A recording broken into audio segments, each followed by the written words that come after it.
question at this point is, will it ultimately work? Our next guest has a front and center view of the jobs picture. Michael Gregoire is the CEO of Taleo. That's a company that sells software that tracks job applicant and employee data. Michael, great to have you with us. We described what your company does. What exactly do you do, though? Where do you get this data from, and so on? Sure. What we do is basically work all of the career pages of a company. We have 48 of the Fortune 100 and 4,800 companies in total. So anybody that has a job, they'll put it up on their website, because the modern job seeker today, basically they're going to go to a search engine and type in, accounts payable clerk, or, metallurgical engineer, San Francisco, and then the jobs will show up that meet that search on pretty much any search engine, as long as the company has on their outward-facing web page those jobs. And what we do is have the client or the candidate fill in specific information that the company is looking for. We trap all of that data for them. We have over 18 terabytes of data under management. And then when they get hired, we take care of all their performance reviews, succession planning, all of their compensation, and then development. Let me ask you. It's a holistic.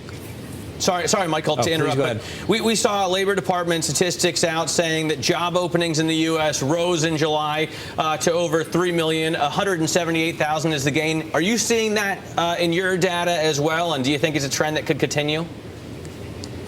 We are seeing it in our data, and I do think it's a trend that can continue, but it's kind of segmented. If you are a skilled person, you're having a lot easier time finding a job. And if you're a very skilled person, the whole job news that you see in most of the media, it really isn't applicable to you. 25% of the top-rated people in most companies say they don't plan to be at the company they're currently at 1 year from now. And Harvard just published a study where 33% of the highest potential performers don't feel like they're engaged in the company that they're currently in. So this is a much bigger issue than just getting a person into your companies. What do you do with the great people that you currently have so that they don't want to leave? What I love about, you and your company is that you do have a snapshot of the labor market. How would you describe the labor market at this point? We obviously got the latest reading from the government on Friday. Not great, but it could have been worse, certainly. How would you describe it based on the data that you're seeing? I think that there's a lot of correlation. If you're in healthcare, there's an awful lot of jobs in healthcare. If you are in other segments that are growing very quickly, such as energy and green technology, if you're in data and data processing, there's an awful lot of jobs there. If you're in unskilled labor positions, those are the areas where it is still very, very difficult to get a job. What about financial services? Because Meredith Whitney coming out and talking about cuts for the industry. Again, what do you see in terms of financial services? We have not seen that in financial services, and we have almost all of the big financial services firms as our clients. And we see them constantly looking for who is the best investment banker, who is the best trader, who is the best person that can handle customer communications, who are the best people in marketing.